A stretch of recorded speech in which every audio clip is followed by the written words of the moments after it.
Իրանի զինված ուժերի մատները ձգանի վրա են, պատրաստ արձագանքելու ցանկացած ագրեսիայի, հայտարարել է Իրանի արտաքին գործերի նախարար Աբբաս Արաղչին։ Նա միաժամանակ ընդգծել է, որ Իրանը միշտ ողջունել է փոխշահավետ, արդար եւ հավասար միջուկային համաձայնագիրը, հավասար հիմունքներով եւ առանց հարկադրանքի եւ ահաբեկման։ Թուրքիայի նախագահ Ռեջեփ Էրդողանը ԱՄՆ նախագահ Դոնալդ Թրամփի հետ հեռախոսազրույցում առաջարկել է եռակողմ հանդիպում անցկացնել ԱՄՆ-ի, Իրանի եւ Թուրքիայի միջև ամենաբարձր մակարդակով, հայտնել է թուրքական Hürriyet թերթը։ Թերթի տվյալով կարող է դիտարկվել նաեւ տեսակոնֆերանսի ձևաչափը։ Նշվում է, որ Թրամփը դրական է գնահատել Էրդողանի նախաձեռնությունը։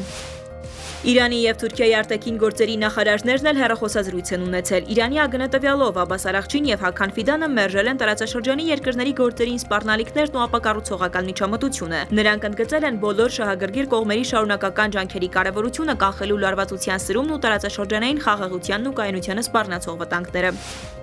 Ավելի ուշ հայտնի դարձավ, որ Իրանի արտաքին գործերի նախարար Աբբաս Արաղչին ուրբաթ օրը կայցելի Թուրքիա իր գործընկեր Հական Ֆիդանի հետ բանակցություններ վարելու Իրանի վերջին զարգացումների եւ Միացյալ Նահանգների հետ լարվածության վերաբերյալ։